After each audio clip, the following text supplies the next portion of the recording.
Hello, it's a late night for us here in Sheffield, but an important one. By the end of the evening, we would know the identity of the first man through to the quarter-finals of this year's Dafabet World Championships.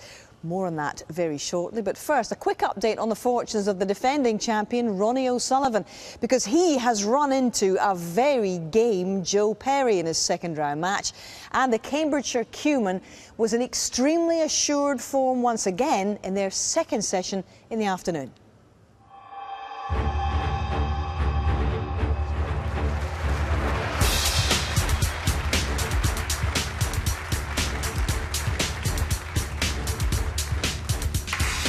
Well, Ronnie knew he needed a good start, 5-3 down, and he came out all guns blazing.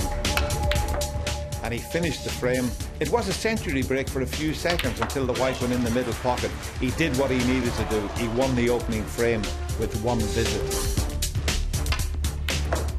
But it was Joe Perry who came storming back to take the next two frames, showing great composure after Ronnie O'Sullivan had missed a few uncharacteristic long pots.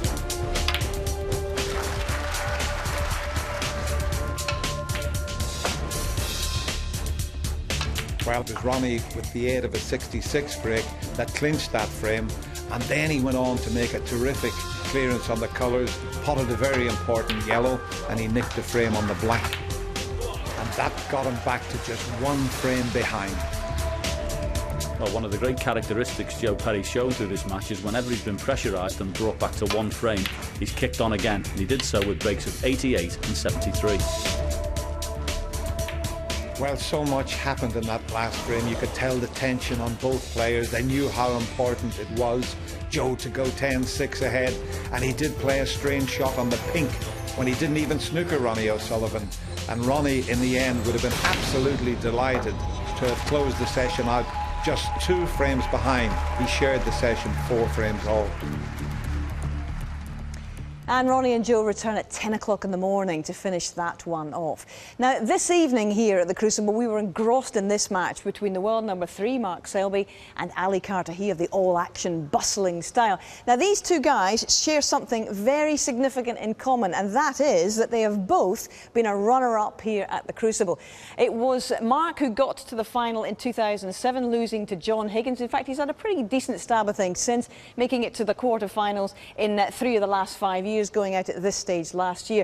As for Ali Carter, though, he's had heartbreak not once but twice, because he got to the final in 2008. That was when he lost to Ronnie O'Sullivan, and then again in 2012. In fact, he's seen rather a lot of Ronnie in the last couple of years, because it was Ronnie who knocked him out at this point last year. So it's Carter against Selby, and shall we show you where we're going to join this? It was Selby who had a 5 frames to 3 advantage after their first session. Let's catch up with session number 2.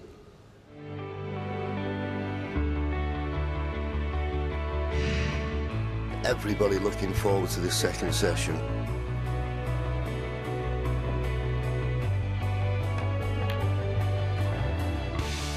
Oh, played it beautifully. Mark Selby now leads by 3 again.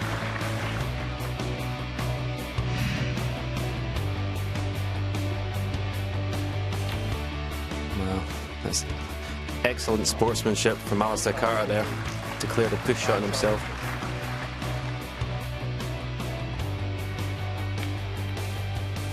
Another one hit badly, and he's not got away with this one.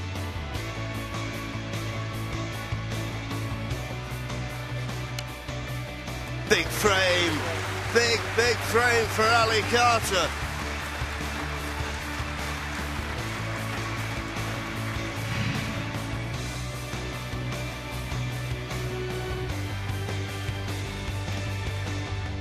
Excellent, fully committed.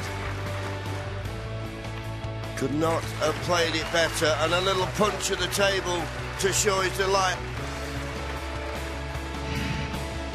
Lots of tension in the air and it's showing. Oh, that's incredible. That's such a careless, bad shot. Mark Selby now leads by 4 frames, 9-5.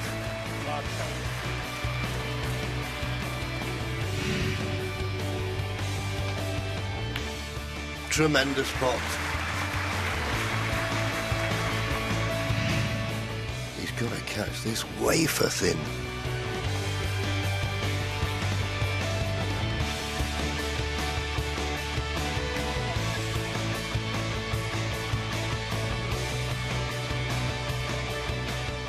He's played it perfectly. And then goes the black. It will be 9-7 going to the evening session.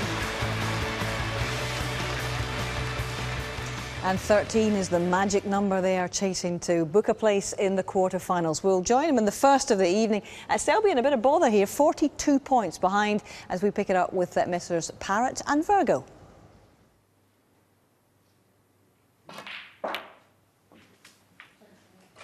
One. It's not the most straightforward of tables, so to speak, with the way the reds are.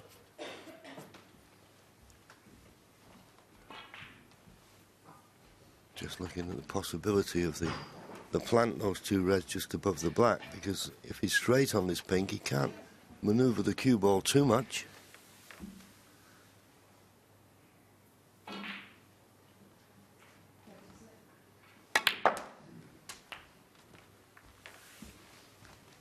Well, he just nudged that red that he was hoping to be on in the left corner, and as he knocked it safe. 7. I have a feeling he has.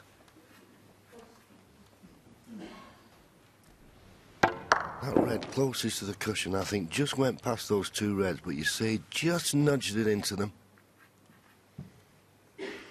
He's got an alternative to the far right corner, but this is a lot more difficult.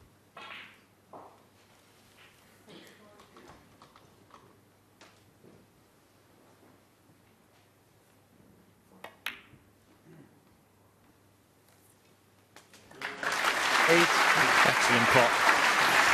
Very good indeed. And the perfect angle to stun down for the loose red next to the black as well. Still plenty of work to be done here. As we say, those 3 reds on the left don't look 14. like the potable, so not straightforward.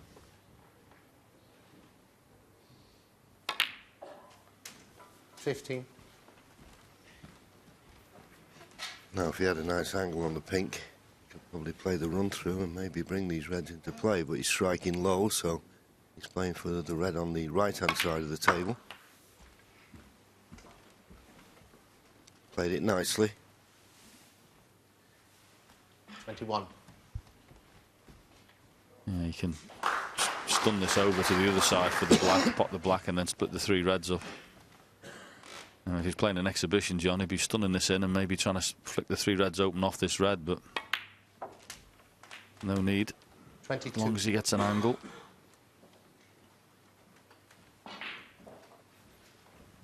Well, he stopped and gave it a long, hard look. Too straight. He'll have to play for the red along the top cushion now. He didn't want to play for it.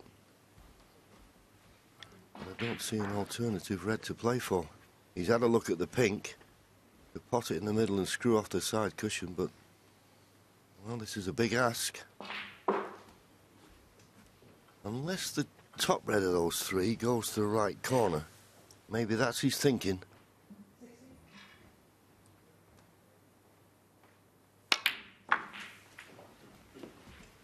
But he needed to be straight on it to even think about playing it. That's end of break. 28. As you see, it does go, but surely too risky now.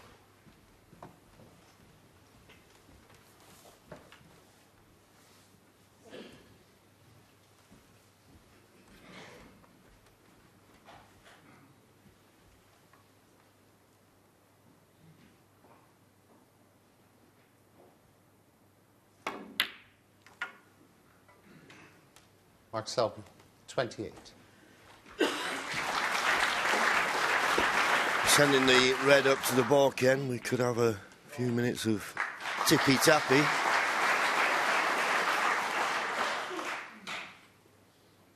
Don't see how Ali can play any sort of aggressive safety here.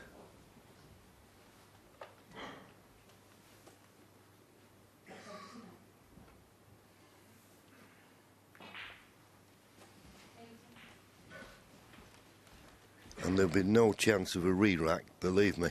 Well,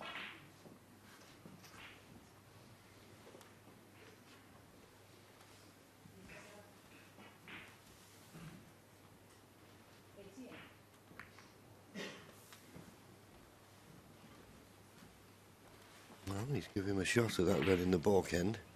Ali will just check that these two reds aren't a plant to the left corner.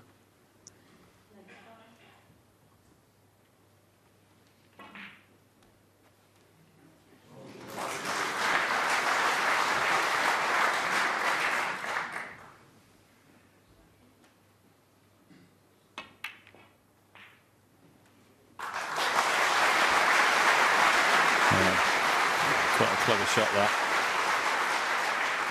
Put another red over there. But the only thing about that is, has he left Mark Selby a chance up into the green pocket? One part of it was good, but if this goes in, the other part won't be. It's there. What a shot. Terrific pot. It just shows you drop your guard for a second. Ali Carter was concerned, or more concerned, about getting a red safe, and fell for the sucker punch.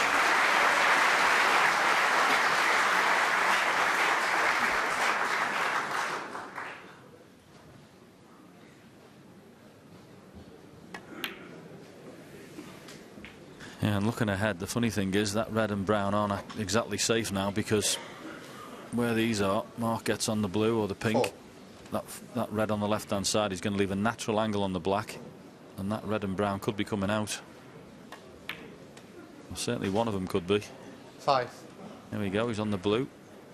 Just decent position on this red on the left-hand side, and, well, Ali Carter will have to hope the cannon's no good.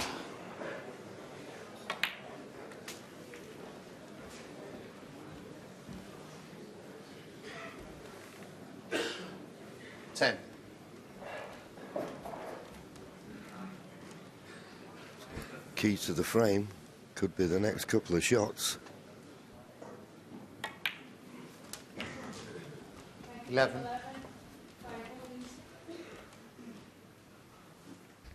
Well, there we go. How's your billiards?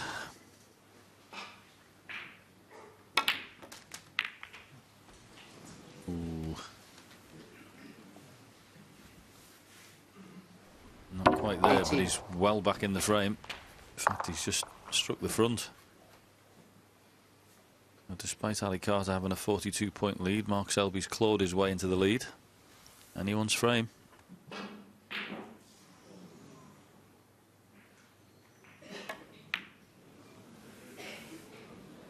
Mark will be Mark disappointed Selby, with that. 18. Overhit that. Now, whether he got a bounce off the side cushion or not, I don't know, but he was trying to get that cue ball, believe it or not, on the top cushion behind the black.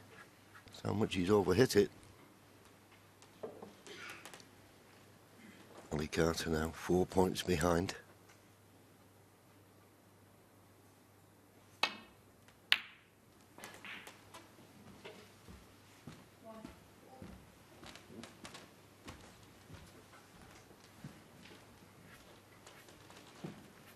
Well, not completely safe. Mark having a look at the cross double, though. There's always a chance, of course, with this cross double that you can get the red to go in the right corner. You can bet your bottom dollar will be looking at a good white as well, John Mooney, the way he plays these. I think a 2-in-1 shot. There it is. It's in. Not where the cue ball was. You'd have been in trouble. 1. Even if it hadn't gone in. Yes, and what a chance he's given himself now. A little bit straighter on the yellow, but there you see the cross double. Never looked like stopping out, right in the heart of the pocket. He just wanted this cue ball to bounce a little bit more. Then he'd have been straight on the yellow, because obviously after potting the yellow's going to be re-spotted.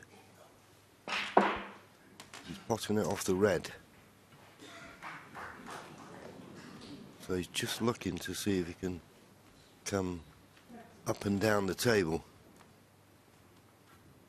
But he's got to miss the black.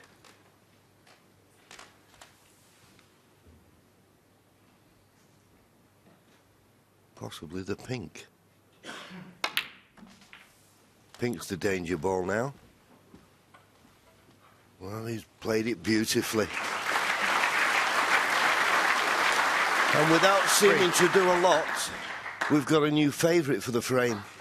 This would be a real blow for Ali Carter.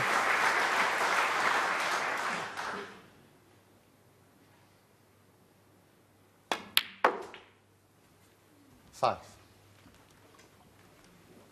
Could have played that better. He's on the green, but it's going to take a good shot now to get good position on the brown. It's not guaranteed.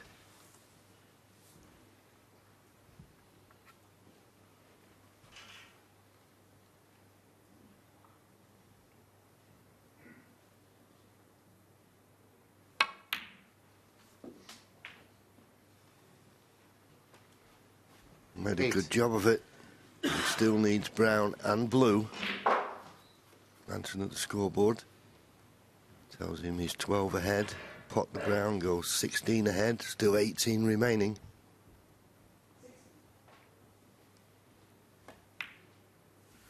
So just making certain of the brown. 12. Knew he wouldn't leave the easiest of blues for the frame. This really has been a masterclass in how to play match play snooker.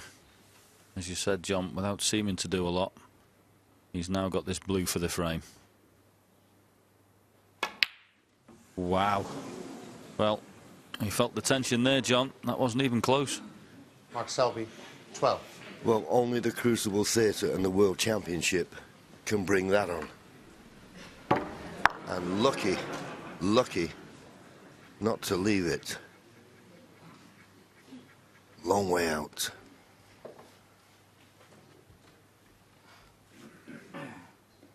Well, Ali's looked at this cut in the middle pocket, but the one thing you can't do with this shot is overcut it, because you'll stick it up. Just like that. You called it, John. Absolutely right. So, second bite of the cherry now for Mark Selby. All he's got to be concerned about, he's not going in off with the cue ball, so the pot is easy. In it goes. Lucky, you could say, to get another chance. But that's sometimes the way the balls run. Big frame, this opening one, and you felt Ali Carter needed it more than Mark. In goes the pink. And a frame that Mark Selby never looked like winning. Till near the end, a shake of the head from Ali Carter. That's a blow to his hopes. Mark Selby goes 3 frames in front again. This time, it's 10-7. And what a steal, and Selby went on to win the next as well, so he's 2 frames away from victory as we pick them up in the 19th.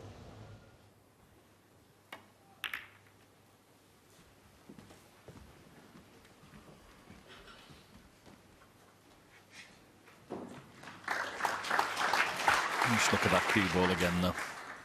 Tight on the rail.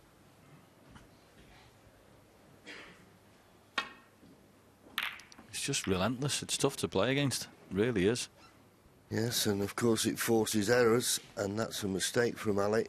And that was all due to the fact that he was tight under the cushion, as John said, and it just makes it that much more difficult to get a good safety.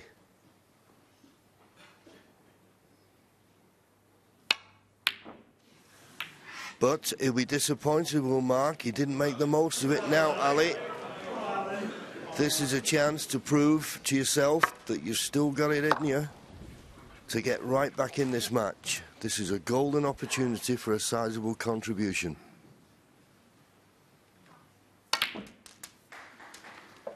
But it's not easy, obviously.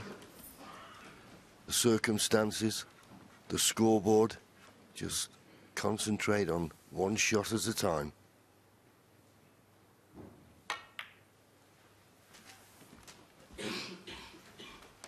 Yeah, well, we looked at him at the start of this frame thinking he wants to get involved and get in amongst the balls and score heavy.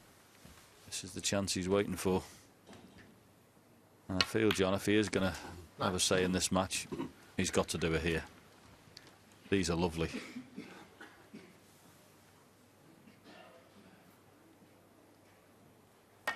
You can see from those reds, every one of them's lined up like soldiers. No great 16. performance required with the cue ball. Natural stuff is going to lead you to those. 17. So this is a brilliant chance.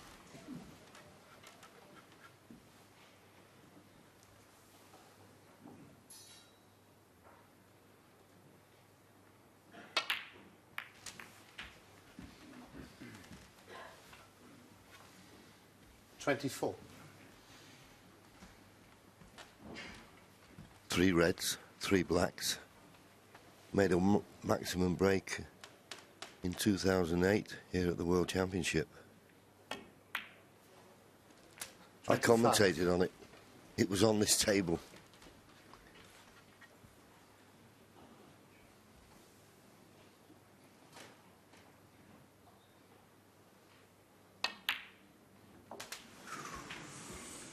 Just a fraction wide, you could hear a sharp intake of breath from this crucible crowd. 32.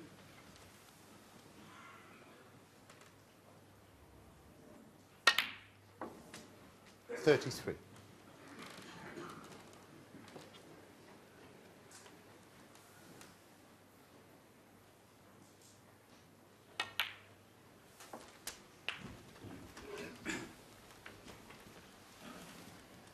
$40.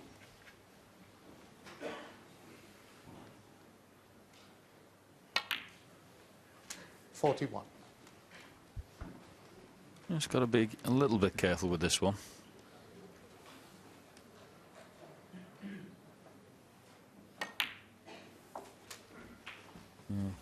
Likely to leave yourself a bit low on that.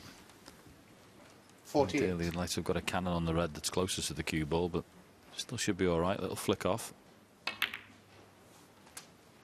Problem with that is, of course, he's knocked the red towards the corner, the side cushion, I should say. Yeah, which tells me, John, that the 147 is the last thing on his mind. He needs this frame, he knows it.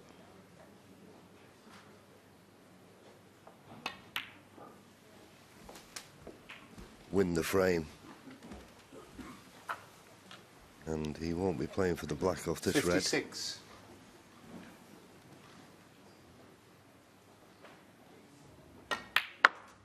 But it's an 57. important visit, this. He's got to prove to himself that he's still got it in it and show Mark Selby that there's plenty left in the locker. Well, in fairness, he's done it twice in this match already, hasn't he? Won the last 2 frames of the opening session. 62. Last 2 frames of the second session. So he's kept fighting, coming back. 63. Just lost the cue ball there, John. Yeah. Slightly. Few times he's done that, hasn't he? It's just that little bit of tension in the arm. This black will put him 70 points in front, 75 remaining, so the black and 1 more red still needed.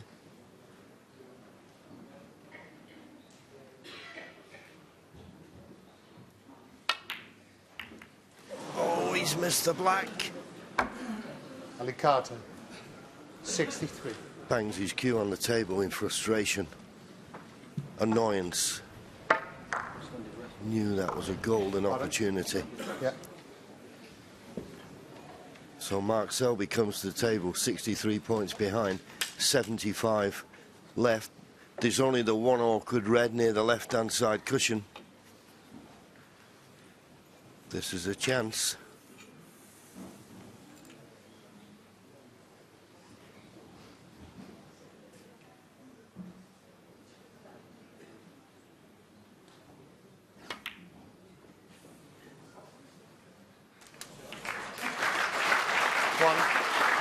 Well, at first, I didn't think it was going in, but there's not much nap on these cloths, but It definitely seemed to drift down, didn't it?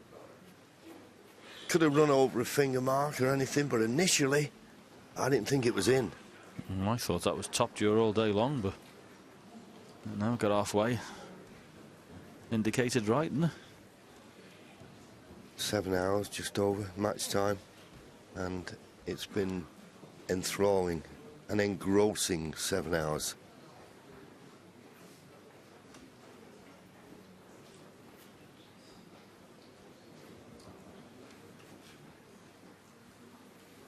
Good positional shot required here. A couple of reds on the right hand side of the pink. Will pot to come back up the table. Well,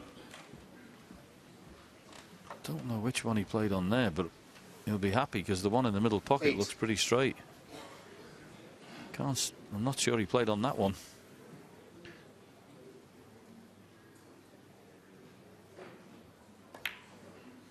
But he'll take it. 9.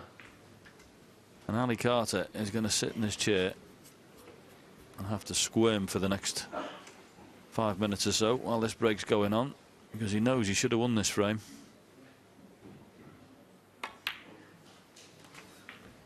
Yes, we'll put it down to the missed black, but really it was the poor positional shot getting on the black that caused his downfall in the end. 15. He's pinning his hopes on that red near the left-hand cushion. 16. But Mark Selby, great match player. He knows that this is an opportunity he's got to grasp with both hands and get within one frame of the quarter-final.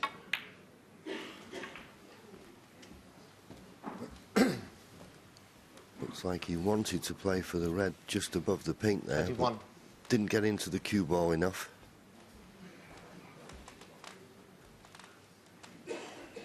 He's already thinking of ways that he can bring that red near the left-hand cushion into play.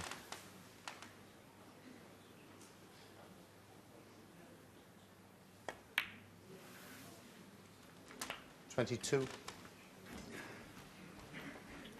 I don't know whether I'd risk trying to bring it into play off the black, because with that red being adjacent to the pink, if he played for that open red, he could get a nice angle on the pink. Depends how he sees it.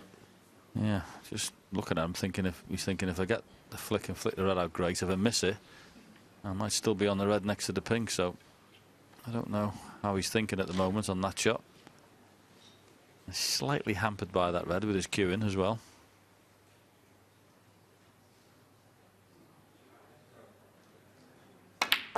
He's played for the cannon, and he's absolutely perfect. What a shot he's played there. Yes, it looked a little bit risky to me, but that was his decision, and it could not have worked out any better.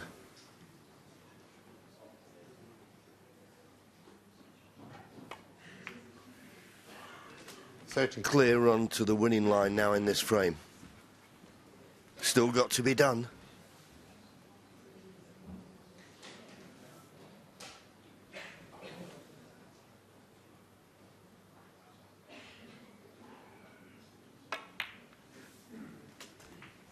Well, they may look simple, and I'm pretty sure if he's in the club, he wouldn't miss. 35. But he's not in the club, he's at the Crucible. And he knows this will be an absolute hammer blow to Ali Carter, and a brilliant fillip for himself. 36. There's been a certain inevitability about this break so far. And that shot to move the red off the side cushion off the black was superb. A few more shots to hold himself together, and it'll be a 12-7 lead. He's some match player, this boy. Shorter pace. 42. So under-hit that. So it's not straightforward. If it had been straight on this yellow, I'd have been saying the only problem I ever see when people are clearing the colours is that position from brown to blue, but an obstacle has come a little bit earlier than I suspected.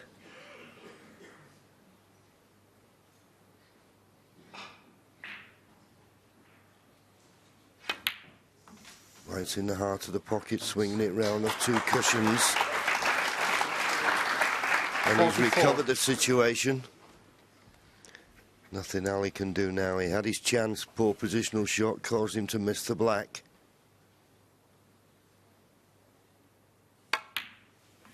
As I always say, this to me is the 47. key shot to any clearance.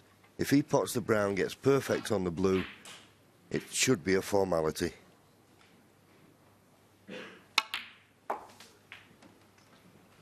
$51.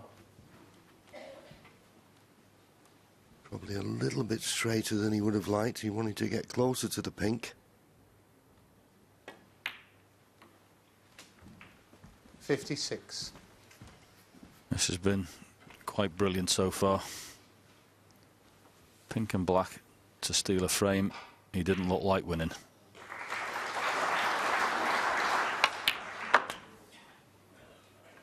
$62. Solid. The black.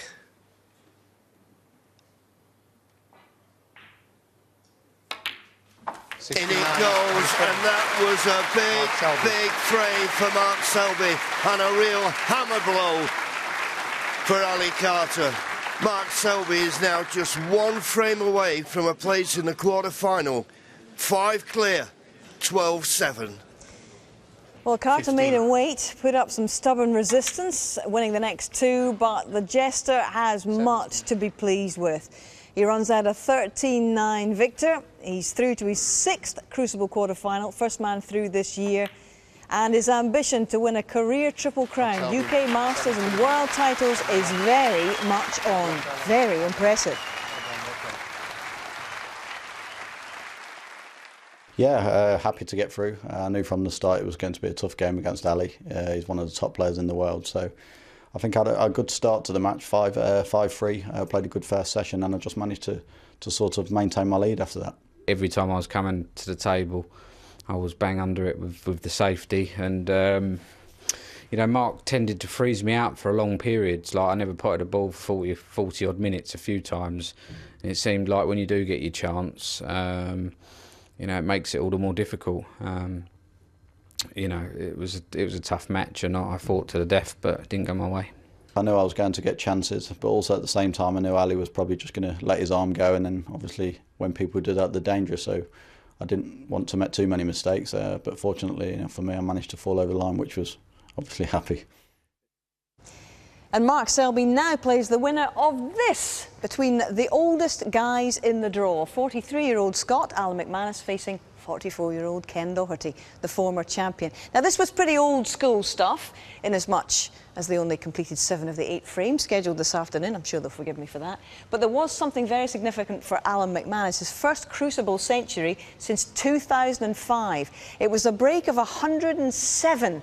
Now, eerily enough, that was the same number that he achieved in 2005 in the second round on his way to the quarterfinals against a certain Ken Doherty. So it's all getting rather spooky. Perhaps he'll see that as a positive omen.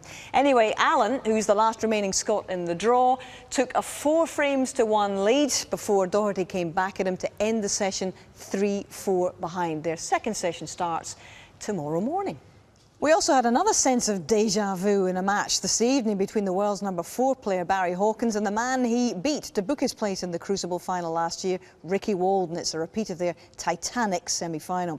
Hawkins so solid and consistent and coming off a £100,000 win in the Players' Championship last month. Chester's Walden capable of some superb streaks of high scoring. Now, they resumed their second session this evening, all square at 4 frames apiece. Ricky's come surging into this, winning the first 3 frames to move 7-5 ahead. Terry Griffiths and Willie Thorne in charge this time. It's frame 13 now. Hawkins 16 points to the good.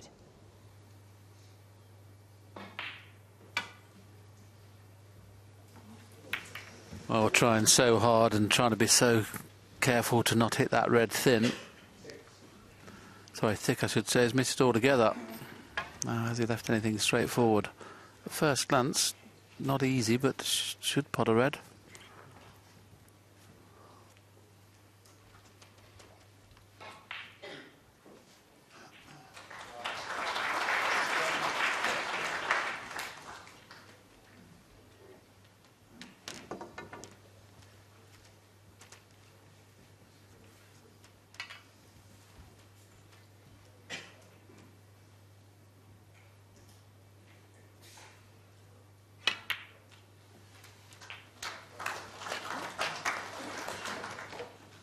1.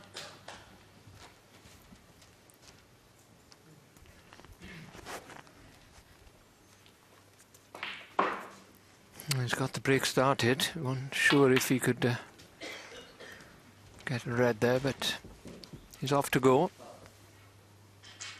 And does he go when he gets in the ball? Is he very, very fast? We said it a few times, but it still surprises you. 7.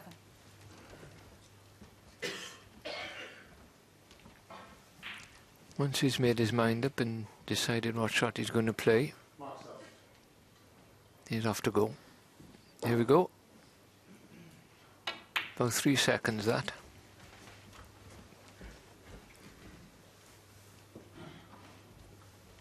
Yeah, I do enjoy watching him play around the black spot area. He does break build very well. Made 2 1-4-7 breaks in tournament play, which not many players have. Interesting to see. I mean, last year obviously had a great chance in the semi-final against Barry and led by quite a nice margin, and then collapsed a little bit, really. 13. Barry's going to have to keep that in his mind if he gets a bit behind. It's never over till the fat lady sings, they say, don't they? Well, he's 5-1 behind Barry Hawkins in the Masters this year. Came back to win 6-5. Ricky, you know. 21.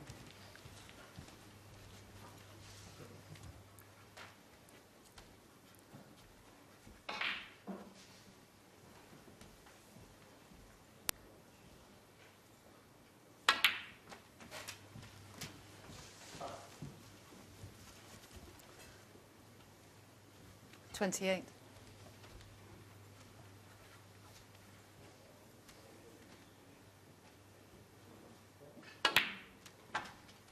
29.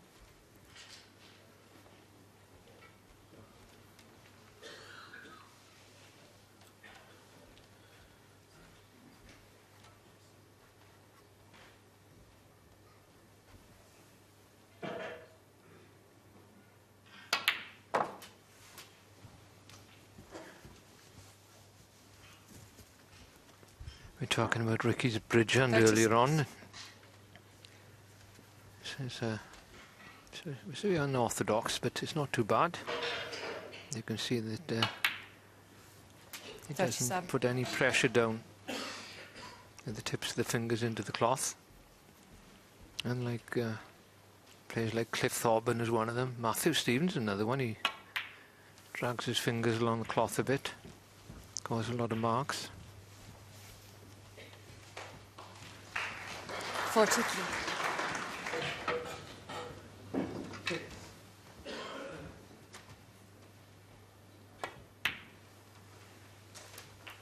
Would have given him a great deal of confidence, having seen Barry Hawkins miss that relatively straightforward black in the previous frame before the interval.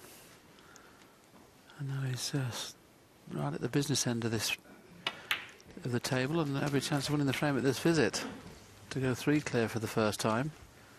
When you consider he was 3-0 behind in this 51. match, it's a very good performance.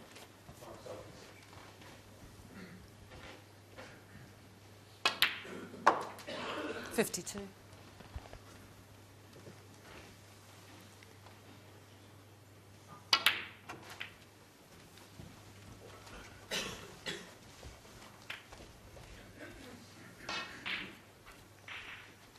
$59.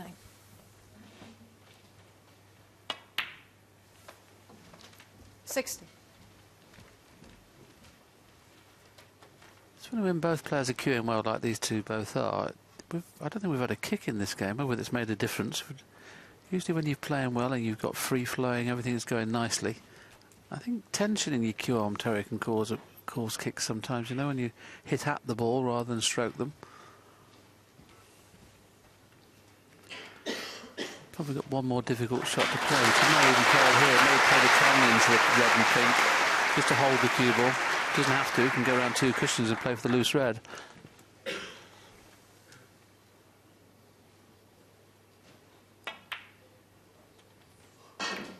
That's beautifully played.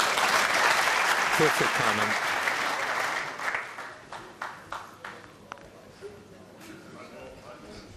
65.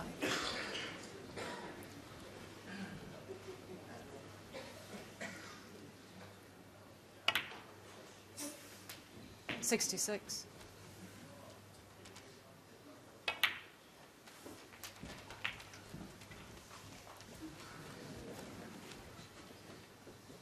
73.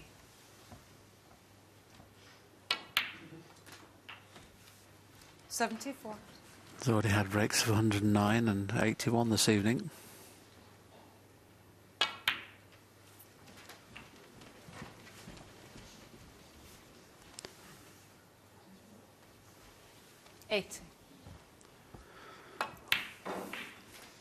Highly likely now we're going to see the second century of the evening's play.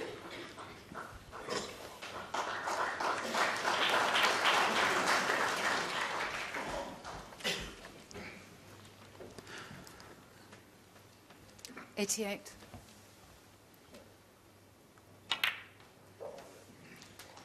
89.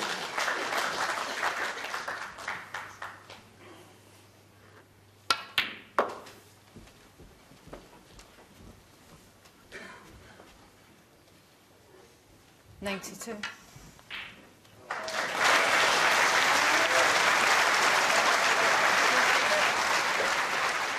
94.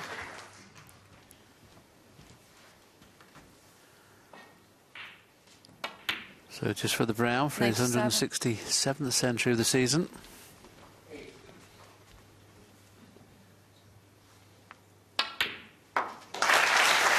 Very well played. The 24th century of the Crucible, the 167th century of his career. Not the season, of course. 106. But this has been excellent stuff. It's his third century of the tournament as well. Oh, what a beautiful shot this is as well. Got the cue ball dancing all over the place.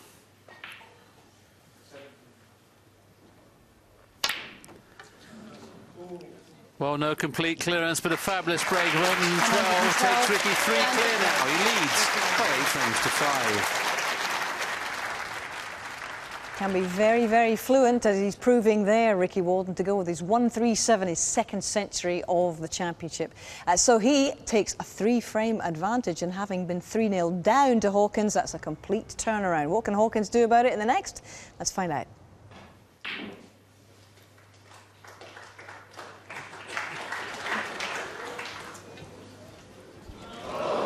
Trying to play a dead weight, but Foul and a miss. Ricky Walden 4. quite a wild shot there. 2 or 3 inches short.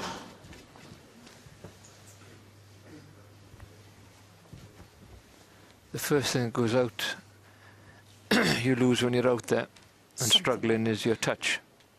Okay.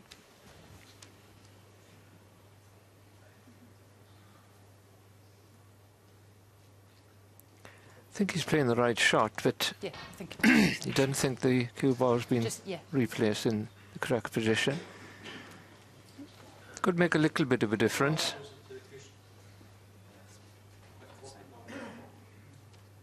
Yeah. Okay, thank you. The problem with this is he could find himself snookered again. And he's given Ricky Walden a chance and to drop this yellow in if he fancies taking it on. They're tough along that cushion. I want to play a touching ball snooker behind the green. If it was on this end of the table on the cushion, I'd fancy him knocking the yellow in, but he's decided on the snooker, I think.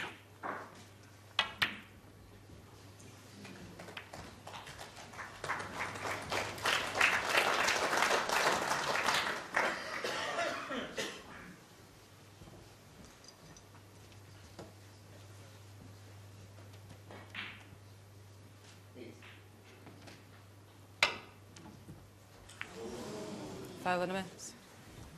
Ricky Walden 5.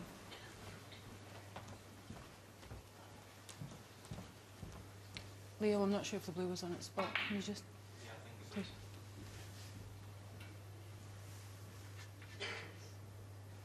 A little more work to do for Michaela now as you This side. just check in with the assistant referee where the balls were. That's where they were.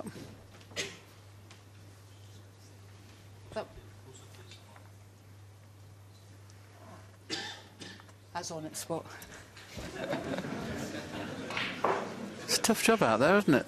They've got to keep the concentration as well. Both players can have a little bit of a laugh about it.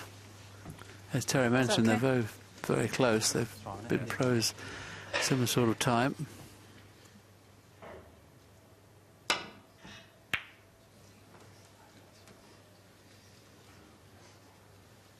Needs a bit of luck where these are going to finish. And he just about has had that, because it's not easy now to hold for the yellow, the green off the yellow.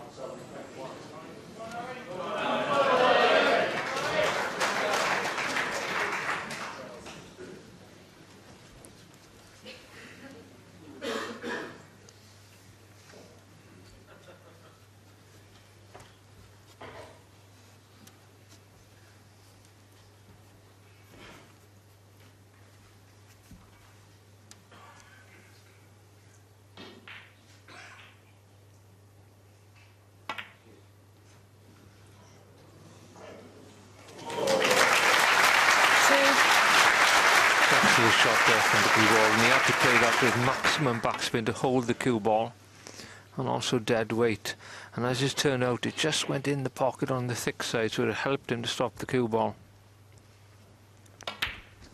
Yes, I think if it had potted in the middle of the pocket, the cue ball would have been up near the baulk line, so he did remarkably well there, and it could have won in the frame. Well, he's one in front at the moment. So we need that pink. Just have a look there, he's pointing there where he'd like the cue ball, so he can pot the blue and go up the table and bring the pink into play. It's a big target, the pink, because it's just off the cushion.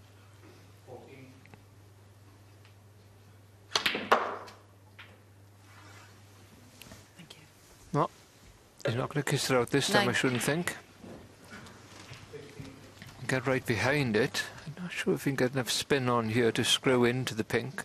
Bring her off the cushion, he may well do. And he played 14. just to get on it. Safe in the knowledge that he's only going to pot the pink, he doesn't have to play for the black, but he would have been like this to be straight, so he could just drop it in. He's going to use the rest now. Big shot.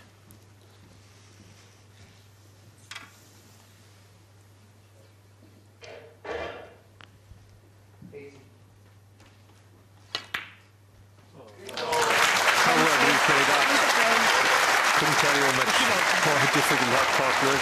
But it's Ricky Walden that wins that frame. It's the longest of the match so far, 37 minutes. He now leads by 9 frames to 5.